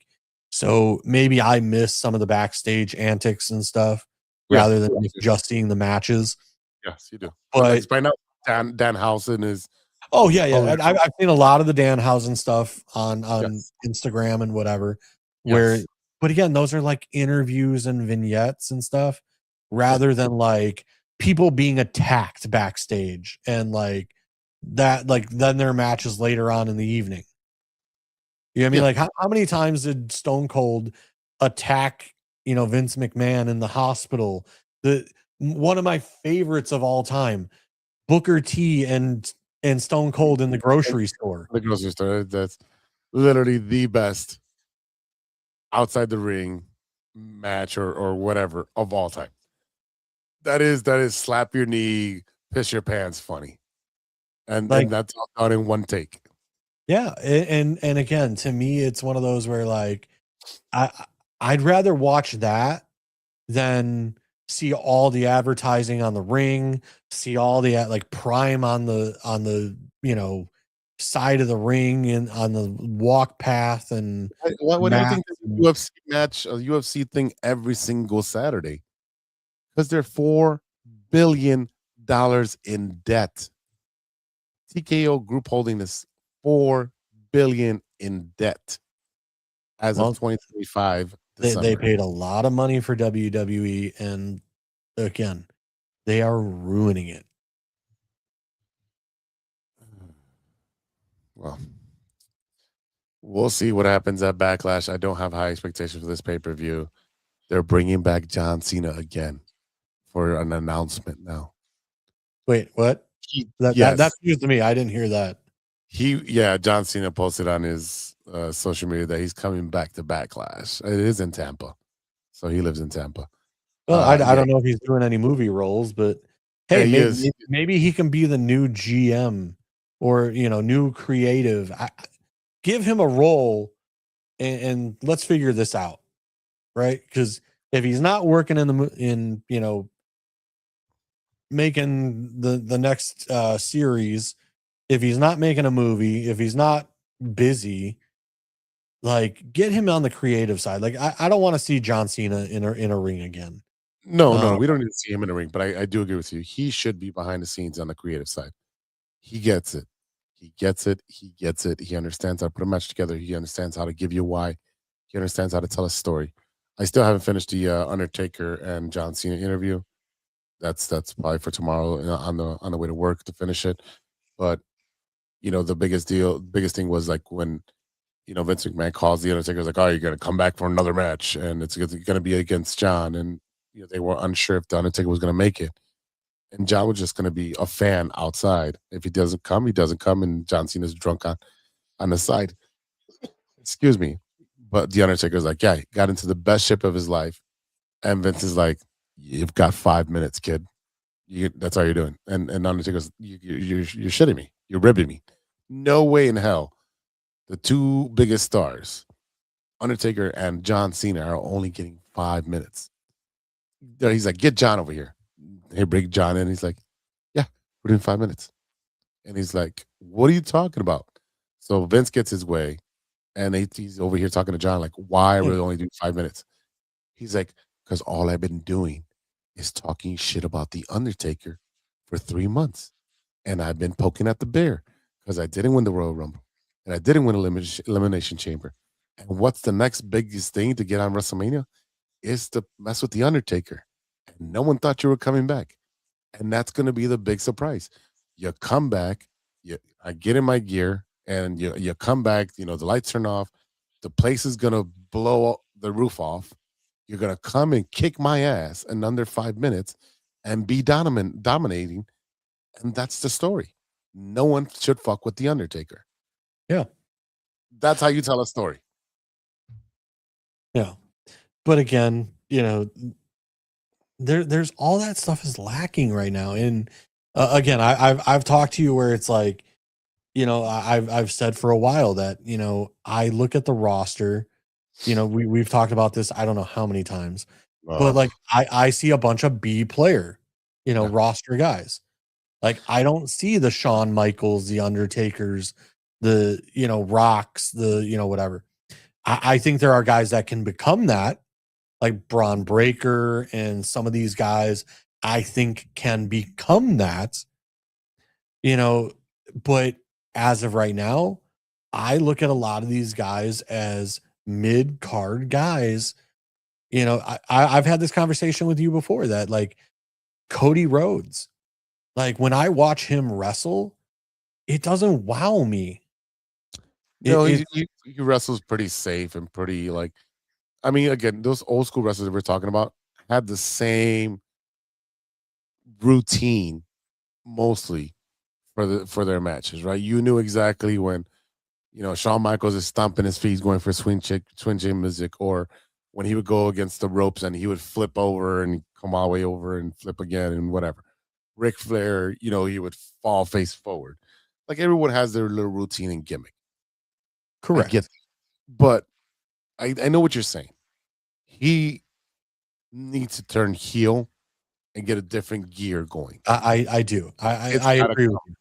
Like it should be coming soon. Like get not to be that way, but like get a little William Regal in you, get a little Eddie Guerrero in you, lie, cheat, and steal. You know what I mean? Like get a different edge to you that makes you a little dangerous. You know what I mean? Like again, like when I watch him wrestle, it's so vanilla. It is. I mean, he does have some matches, like whenever he tore off his pectoral muscles. He had that match with Listen, I give the man respect. I mean, he puts his body on the line.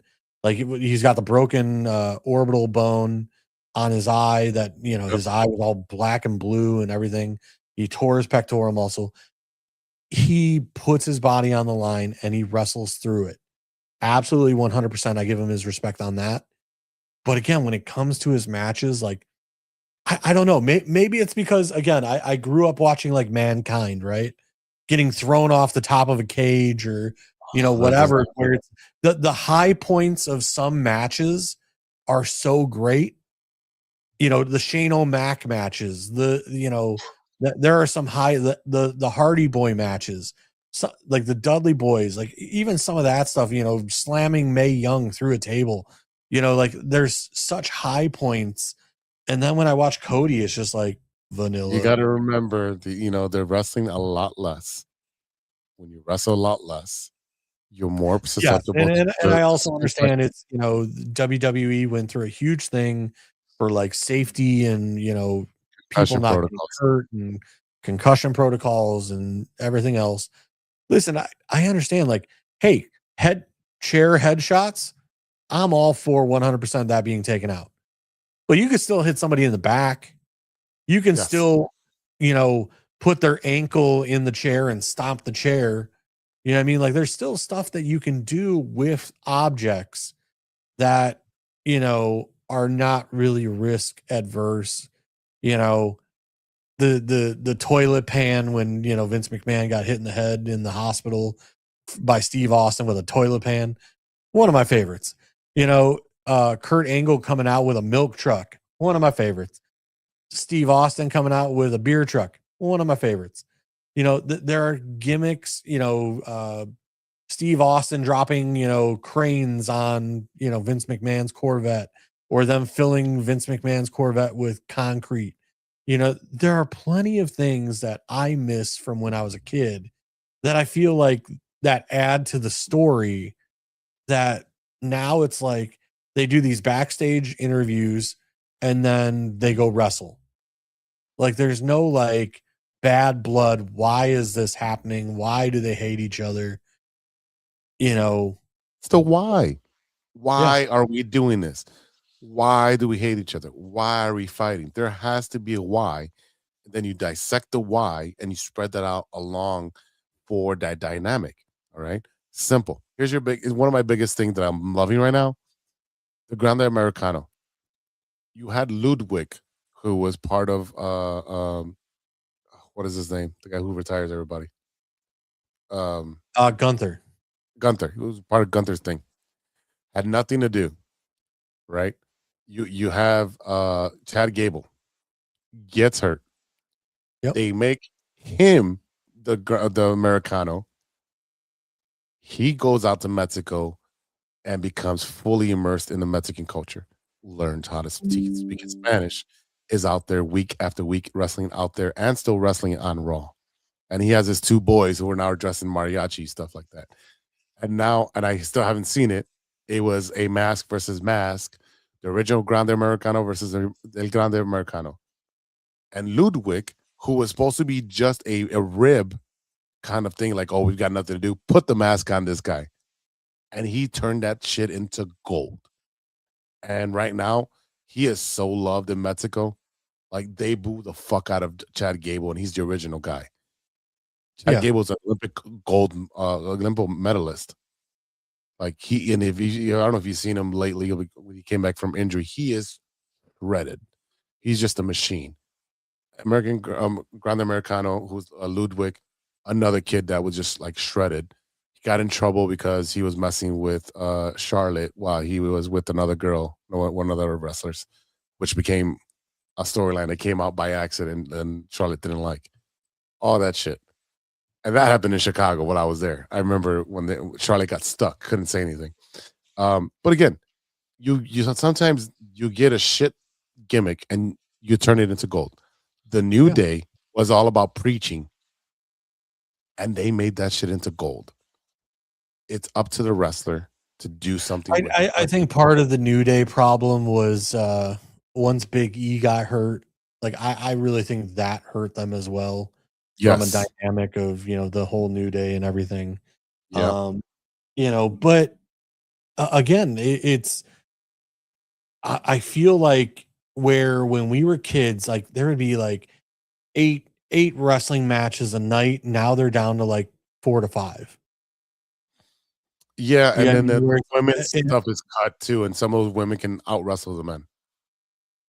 Which again, I'm for the women. I love it because I personally think some of the women's matches are better than the men's matches nowadays. Much more creative. Much more creative. Like I would much rather watch Sol Ruca and some of the stuff she is doing rather than freaking who we've just been talking about. Cody Rhodes. I would much rather watch Sol Ruca than Cody Rhodes. All right, look, I'm going to give you the men's division. Akira Tozawa. You have no idea who he is. Okay, I know who he is, but you don't. Angelo Dawkins. You know who he is? Nope. Okay. Austin Theory. Again, like I've admitted, like I'm kind of a casual fan. Yeah, I know, but I want to get to my point right. I want to see. You know who Austin Theory is? Yes. Okay, good. All right. Braun Breaker. Yes. Okay. Obviously, no CM Punk. Let's see. Dominic Mysterio, Dragon Lee, the Americanos. I just went over that. Yep. Finn Balor, Grayson Waller, Finn, Gunther. Jacob. Jacob Fatu. I know Fatu. Okay. Fatu's he's gonna be a star. He's gonna be a star. Javon Evans. Who is Fatu's cousin that just got to the WWE? There's another person in the bloodline that is Fatu within is like the the past year. Fatu is the cousin of the Usos.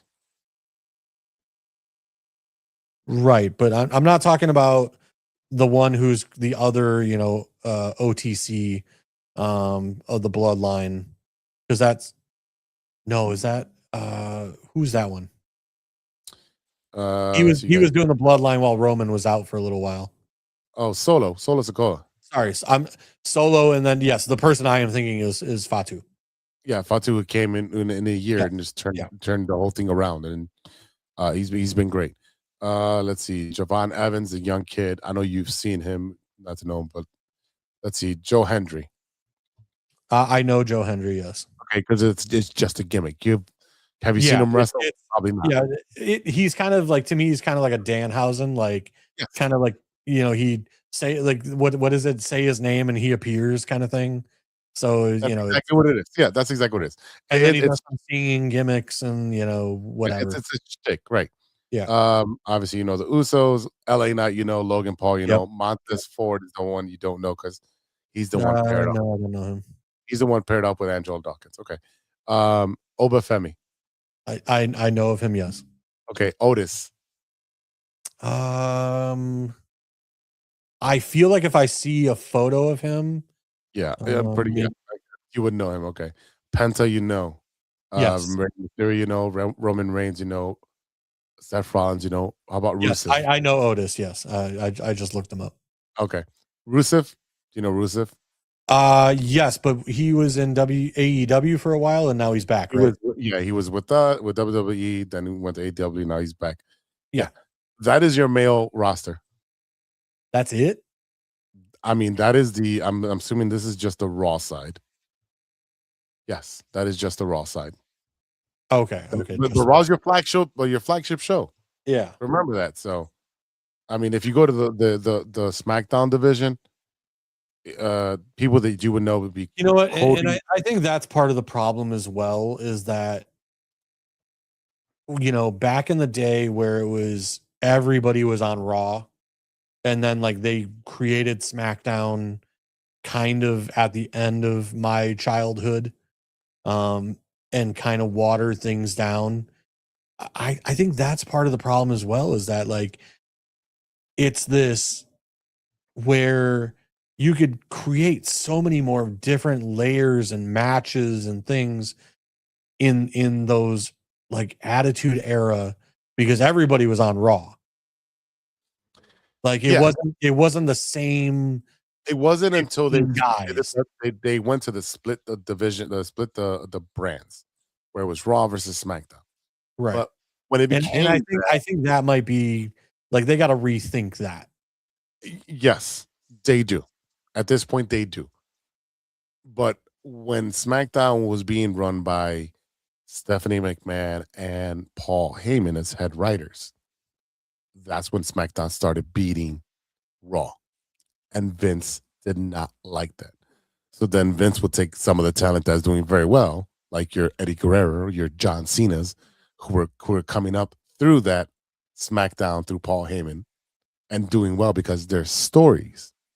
There's wrestling, but there's stories. And then took them to Raw. And that's what ended up happening. So right now, you don't have any stories. And you have a lot of guys, and there's no stories of why are we fighting, okay? On SmackDown, Cody Rhodes. Oh, yeah, of course. Of course, Jose. Cody Rhodes, Damon Priest, Drew McIntyre, Gunther, Matt Cardona, or you know who he is. The Miz, R-Truth, Randy Orton, Sami Zayn. But like for me, right? Like I want to like, oh my, like if we could pull the two, like SmackDown and Raw, back together and just make it WWE again, where like again, you don't know who's going to show up night to night. The whole roster is available, and hey, like, and there's like the wrestlers know where they need to be. If they need to be somewhere on a Monday, this wrestler needs to knows they need to be somewhere on a Thursday or a Friday with, Mhm.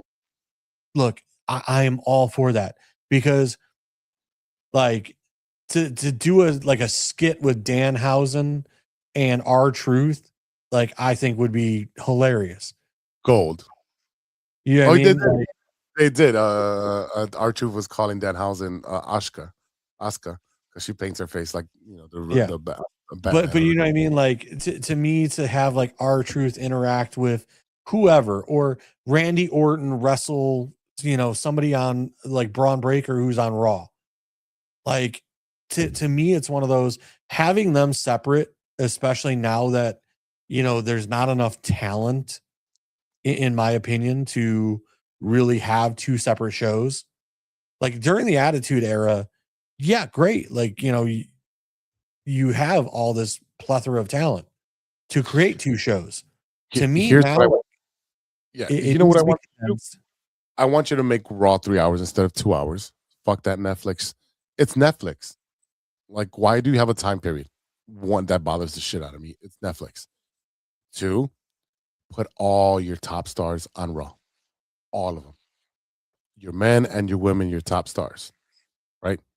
You I mean, take your to Braun me, like Breaker. you still want to make SmackDown relevant, right? No, I know that. And that's why I said, like, hey, if so and so crosses over to SmackDown, there's going to be for those SmackDown people that are watching live. Oh my God, so and so's here tonight, and they'll be super excited for it. Or oh, Randy Orton's on Raw tonight, like, and then the people in Raw are going to be super excited because they get to see Randy Orton. It's almost like the NBA, right? I'm paying for a ticket to watch the Lakers, and then LeBron sitting out, AD sitting out. You know what I mean? And it's kind of one of those situations where when I want to go see a show, I want to see the top talent. I want to see great matches.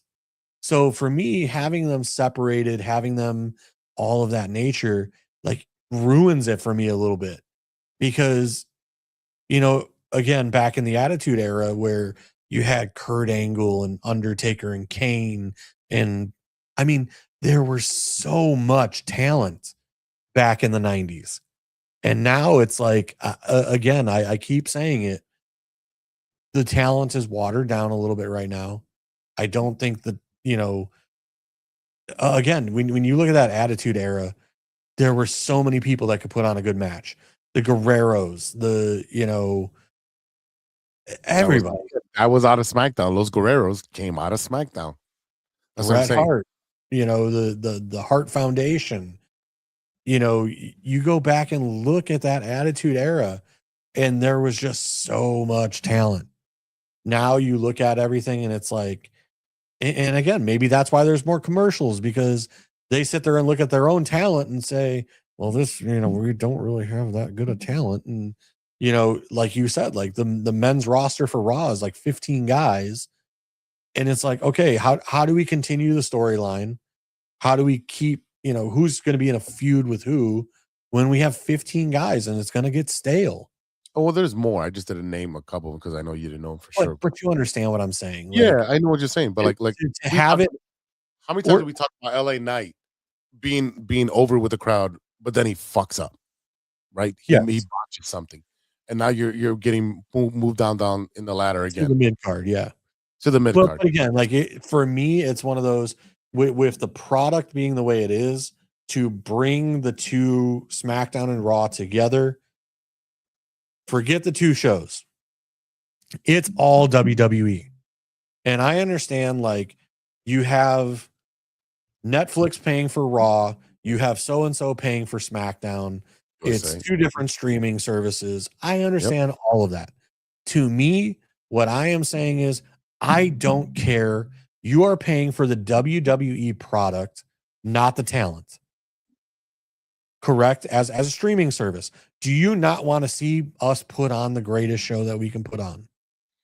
If that means Randy Orton is going to cross over to Raw and Braun Breaker is going to cross over to face somebody on SmackDown, I am all for it, because that opens up more of a story.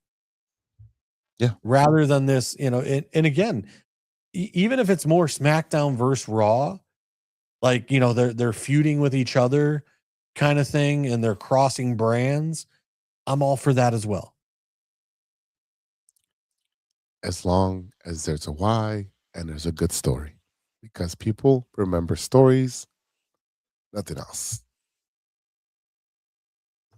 Oh man, that Mucinex is definitely putting in time right now, finally getting all this stuff out.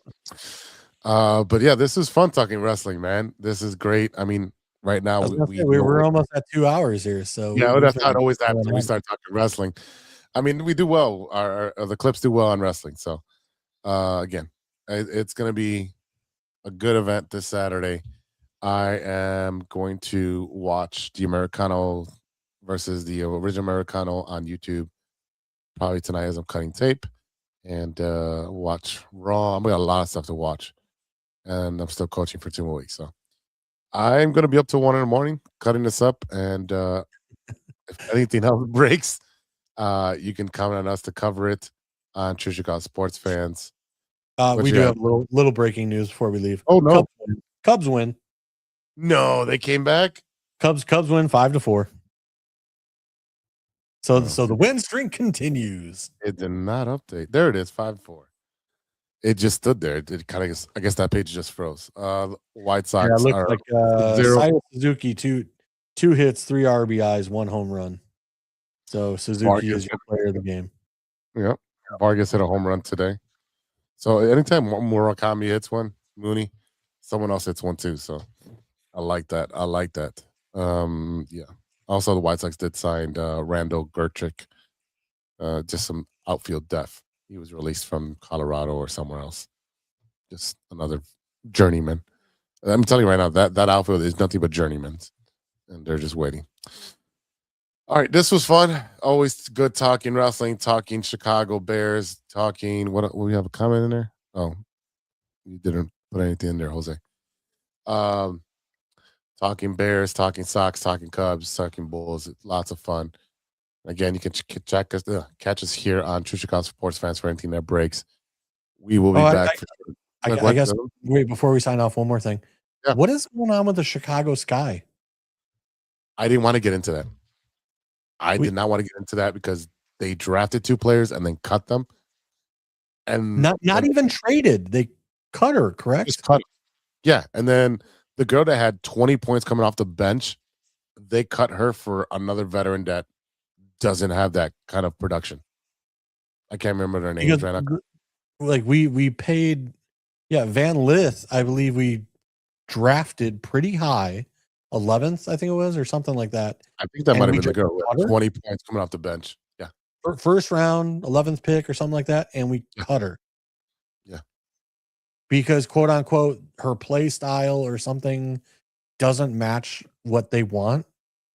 The Chicago Sky are the worst run organization in Chicago.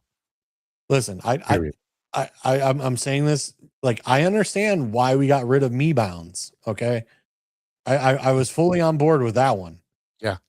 But again, like, I don't understand what this, you're telling me the 11th overall pick that you drafted last year, you couldn't trade and get some capital back?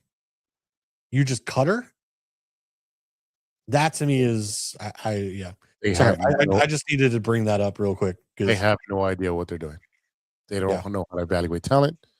They don't know how to run an organization. Sell the fucking team. Sell the team. All right, y'all. That is it for today. A late night edition of the True Chicago Sports Fans Podcast. Probably 2 more late night editions as I'm still coaching. And thank you to the listeners, our watchers, our subscribers, our supporters for sticking with us for over 300 and some change episodes. Thank you to our sponsors, 606 Media and True Chicago Sports Fans. Again, you can check us out on all of our socials. I'm going to get it one day right. And, if you got somewhere, hit us up on the DMs. You got some questions. You want to debate with us. JC loves to argue, so look at his handle right there at the JC Dynasty Fantasy Football on the X. He loves to argue, especially if you're Canadian. I love arguing with the Canadians. Yeah. Always bacon and maple syrup. True Chicago Sports Fans at gmail.com if you're looking for us to do a live event at one of your bars or a location. We are up for hire. We need some money. And if you want to support us by advertising on there as well, get in contact with us and we'll have a meeting. All right. For JC, I am Big Z, and we'll see you next time for episode 303, I believe it says. I think I'm going to stop counting. Is it okay to stop counting? I still like to know like what we've been doing, you know, which I understand. Like it's not the true number anymore because we've done so many live, you know, episodes and things at bars and that we didn't technically number. So we're probably closer to like 350, but you know, it's nice to have like that, like, hey, we hit 300, you know, or, you know, the episodic side. Yeah. The episodic side, I mean, we're pretty over like 320, 325 easily with the episodic, with those in between emergency podcasts and stuff like that. But and then the lives for the Bear season, that was great. Thank you for everybody that's been showing up and supporting us. Yeah, I'm pretty sure we got like over 400 episodes somewhere. Yeah, we definitely have to find a venue. Maybe not every week, but you know, on those like Bears, Packers, you know, whatever. It would be nice to have a venue that we can, you know, get out, mingle with the fans, you know, do our thing, and you know, maybe bring out some former Bears players and you know, talk with them. You know, I would still love to interact with Big Steve. Haven't had a chance to mingle with him. You know, I know he's a big bourbon guy. I'm waiting. Steve, I want to talk to you and meet you. You know, because again, like I would love to, you know, just I'm one of those people like I have so many questions for like Steve that, you know, locker room questions, you know, stuff like that, that I feel like would be awesome to have conversations with him. That was probably one of my biggest angles when I got to work with him, was asking him as a locker room leader, as an offensive lineman, as this, as that, someone who's played for so long. What is the mindset here? What are you seeing here? Watching a game with him, you have to step. You can't be in a close proximity because he is so in love with the game and in so love with the Bears that he gets frustrated from play to play. And, you know, he's over here dissecting the line and what they should be doing. And it's a lot of fun. But then again, like then you have Ivan who's out in his car watching on his cell phone. Yeah. So it's like me and you, it's just like, all right, we can kind of temper our, like, yes, we get frustrated. Yes, we get animated, but it's one of those, like, we can still hold it together. Yeah. And again, I know like during last year that, you know, I was kind of, you know, a lot of my friends say like I'm a Debbie Downer, you know, like but it's one of those, like, I have a very analytical, like, level head. I'm not a super fan, like, where no matter what, the Bears are the greatest thing. No, if I see something that I don't like, if there's an issue with the team, like I said, I'm going to call it for what it is. I'm going to say what I have to say. You know what I mean? People can look at it like, oh, you're negative. No, listen, I'm saying it for what it is. You know what I mean? Like I said, like the Xavier Thomas pick. Look, I hope the kid pans out. I hope he absolutely comes in with his 4.28 speed and absolutely destroys the Packers and, you know, scores some 60-yard bomb touchdowns, right? But I'm looking at it realistically where, look, everybody had him on a consensus draft board in the 6th round, and we took him in the 3rd or 4th. And it's one of those, like, why did we take him when we could have taken him 2 rounds later or a round later? Or is it because we didn't have a pick in that round that, you know, we took him then and there because we knew he wouldn't be there by the next pick we had? Like, and that's where, to me, like, I'm going to call it as I see it, because again, when you're picking somebody 130 picks earlier than, you know, consensus has them, it kind of makes me question, like, what is Ben Johnson seeing that I'm not seeing, that the consensus isn't seeing? Right. So, Or are they trying to get ahead of the curve? Right. Yeah. We'll find out during all the training camp and all that stuff that's happening very, very soon. All the OTAs and all that's coming up very soon. oh, one last thing. I know we have tickets to see the Savannah Bananas in June. Yes, sir. So we'll be sitting somewhere in the 200 level on the first base side. By the time I got logged in and everything, the only seats available left were in the 200 levels. So we'll be under, the awning or under the upper deck. I like I said, when I signed in almost exactly at 10 a.m., which might have been a little late, but tickets went on sale at 10 Eastern or 10 Central time. So by the time I signed in at 10, I was kind of like, how are all the tickets gone already? Yeah. Especially for 3 days of events. So again, I got what we could. We got 5 tickets at $40 a piece. So that should be a fun time. Yeah, it's gonna be a fun time. I had a good time last time when it was at the South. It did thunderstorm crazy, but they were still entertained the entire time. So I've already got a hat. I'm excited to see what new gear they have. It's always gonna be a good time, and it's the Savannah Bananas, man. It's the Harlem Globetrotters of the baseball. Yeah, it'll be interesting once we actually finally have a team here in Chicago.